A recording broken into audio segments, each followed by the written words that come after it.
Heart is not trying to say anything, it is just trying to make sure every part of the body gets the nourishment of blood flow. So it's your brain speaking in different tongues. So before you invest this life into something, you must look whether today if I invest my life into this, after 25 years, will it still mean a lot to me? After 50 years, will it still mean a lot to me? At the end of my life, if you turn back and look, will I be proud of this or will I be ashamed of what I'm doing right now?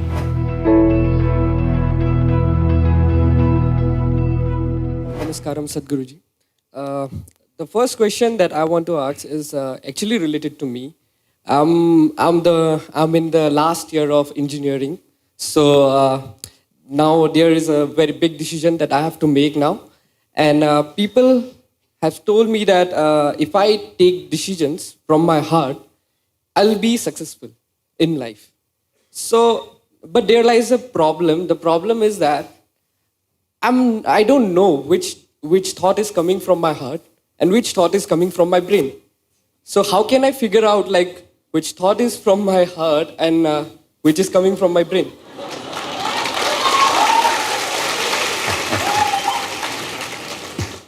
The heart makes only two sounds, lub-dub.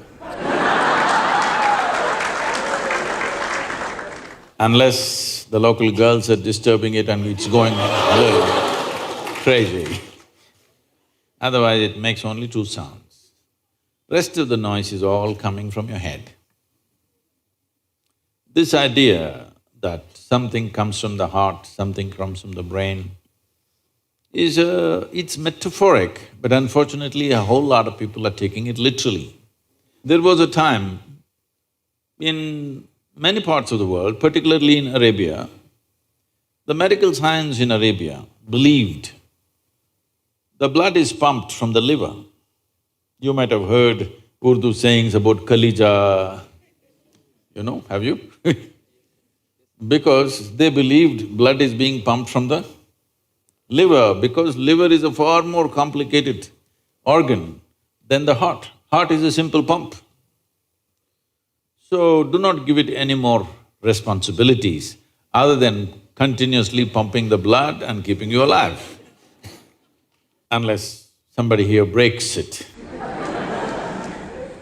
So, about the last year of engineering, I want you to change that language because this happened. Can I tell you a joke?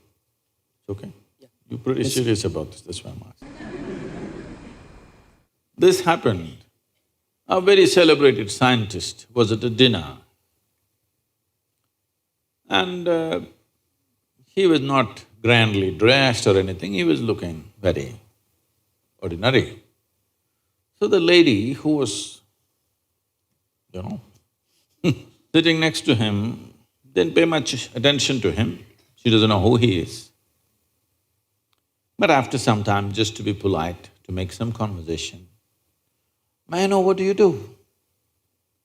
He said, "I'm studying science." She said, "Oh, I finished that in my 10th class." So you're not going to, you're not in the last year of engineering, maybe the course, but not the last year of engineering, because for your entire life, if you learn engineering, when you're dying, after 100 years, okay? I'm not preponing it. After 100 years when you're dying, you would still know, if you are a constant learning process, you would still know you know very little about engineering. With that little, many things happen, that's different. So don't be in the last year of engineering. I know the program may be closing, but not the last year of engineering, okay? So, essentially engineering means to have things the way we want. Yes? When we say this building is well engineered, I'm not saying that. If we say this building is well engineered or an automobile is well engineered, what it means is it's functioning the way we want. Yes? Of all the pieces of engineering on this planet, of many pieces of engineering, a tree is a fantastic engineering, even a mountain is fantastic engineering, because it stood there for 1,000,000 years, that means it must be good engineering, isn't it? Yes? Something that stands there for 1,000,000 years must be well engineered. Of all this, the most sophisticated piece of engineering is human mechanism, isn't it so? Hello? Most sophisticated of all the pieces of engineering. Now, because it's a sophisticated piece of engineering, it needs a certain level of attention, otherwise you don't figure it. Now that we gave you such a highly, high-tech piece of engineering, I'm asking you, did you read the user's manual? I think there is no user manual for now. How can they make such a fantastic piece of engineering without a user's manual? Maybe it doesn't come with a booklet attached to your neck when you were born. But indications must be there, isn't it, how to use it? Huh? Is it true somebody who's an athlete or a gymnast or someone else like that learns to use their body than a whole lot of other people? Yes? Obviously, at least one aspect of the physical engineering of the body, they seem to have read the user's manual about the physical aspects. Is it true certain people are able to use their mind better than others? Maybe they read another part of the user's manual. So, now with this heart manual and the brain manual, see, the problem is most people are prejudiced against the brain. This is a question that always comes to me, Sadhguru, I want to meditate but thoughts are coming. The common question everywhere. I ask them, see, I'll make you meditate. We will stop the liver, we'll stop the kidney, we'll stop the heart, we'll stop everything, okay? Oh, no, Sadhguru. So you want the liver to function when you're meditating. You want the kidneys to function. You want even the spleen to function, you want the heart to function. But you don't want your brain to function for some reason. This is simply because brain is a new equipment that you got in the evolutionary process. This level of cerebral development happened more recently compared to the other systems.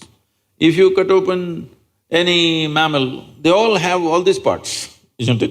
Every part that you have here, all of them have. Even if you open a frog, most of you, your biology department. Even if you open a frog, almost everything that you have, he also has, isn't it? It is only… the big difference is only the cerebral development, which is a more recent happening. Because it's a more recent happening, most people have not figured how to handle it. So, user's manual is very important. You don't read a user's manual just before you discard the machine. You read it in the first few days, isn't it? Hello?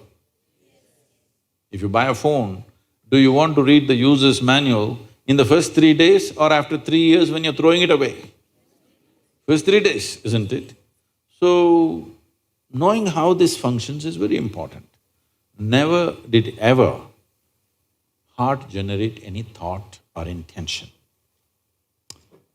Well, when you looked at the young girl, heart beat more, that doesn't mean it's saying anything, it's just trying to compensate for the other levels of excitement that's happening.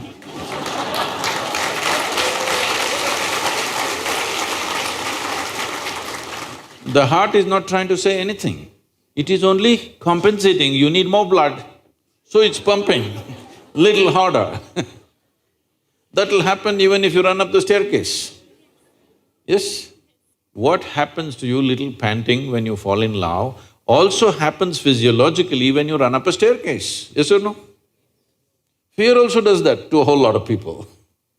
So, heart is not trying to say anything, It is just trying to make sure every part of the body gets the nourishment of blood flow. So it's your brain speaking in different tongues. What's your native language?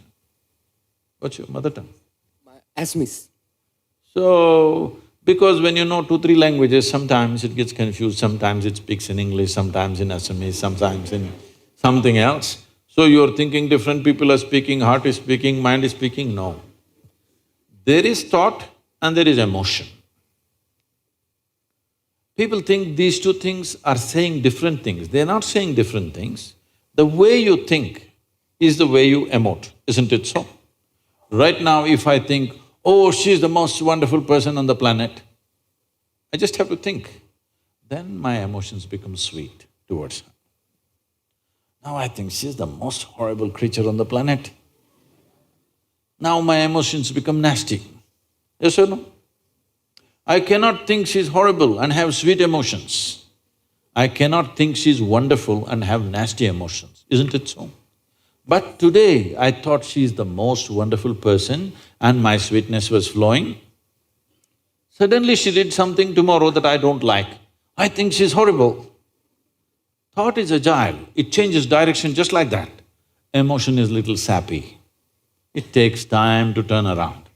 So that period, you struggle as if there are 2 dimensions of thing happening. Because thought is saying one thing, emotion is still going sweet, because it takes time to become nasty. Everybody struggles, but it catches up or no after some time? Hello? Today you thought she's wonderful, sweetness was flowing, tomorrow she did something you don't like, you thought she's horrible. The thought is clearly saying she's horrible, but emotions are struggling because they can't turn quickly. They take time to turn. But after a week or 10 days or 2 months, depending on how deeply you're engaged, after some time, emotion catches up with the thought. Emotion also says, yes, she's horrible, so let's be nasty to her. So, they're not speaking different languages. One is agile, another is little slow in its corners. So, it looks like they're speaking different languages. When it comes to what you want to do, you must think clearly, it's very important. Thinking clearly means, the question is not about what will get me this, what will get me that. Is your life precious to you? All of you, I'm asking. Your life, is it precious to you? Yes. So before you invest this life into something, you must look whether today if I invest my life into this, after 25 years, will it still mean a lot to me? After 50 years, will it still mean a lot to me? At the end of my life, if I turn back and I look, will I be proud of this or will I be ashamed of what I'm doing right now? Doesn't matter what other people say. But you should not do anything that you will feel ashamed of, isn't it so? Huh? It doesn't matter, people say so many things. Everybody has an opinion, it's their business. But you don't do something that you will feel ashamed of, isn't it? Then you're turning against yourself. Somebody turns against you, you can leave them and go somewhere else. If you turn against yourself, you'll have to live with it forever. So, this is all you have to look at it. Something will get you money, something will get you comfort, that's not the point. What you choose to do, will it give you a life? When I say give you a life, are you just trying to make a living or are you trying to make a life out of this? This is important. Making a living is not an issue. A worm, an insect, a bird, an animal, all of them are making their life, making a living, isn't it so? They're even making a life out of it, but definitely they're making a living. So making a living with such a big brain is not an issue. Earning your food is not an issue, making a living is not an issue. Only problem is you want to live like somebody else, that's an endless problem. I want to live is not a problem. I want to live like you, this is a problem. So, it is important, if you consider your life as a precious life, you must make sure you make a wonderful life out of this. Whatever opens up in that direction, that is the thing you should do. But when you're under the pressure of peers, somebody is saying, I'm going to America, somebody says, I'm going to the government job, somebody says, I'm doing this. So one thing that all of you should do before you make big decisions in your life is withdraw from these pressures of peers, professors, parents, everybody. Just spend 3 days to 1 week by yourself. Look at it, what is it that you really want to do? Not under pressure from other people. What does this life want to do? Do that. It doesn't matter what other people think about it.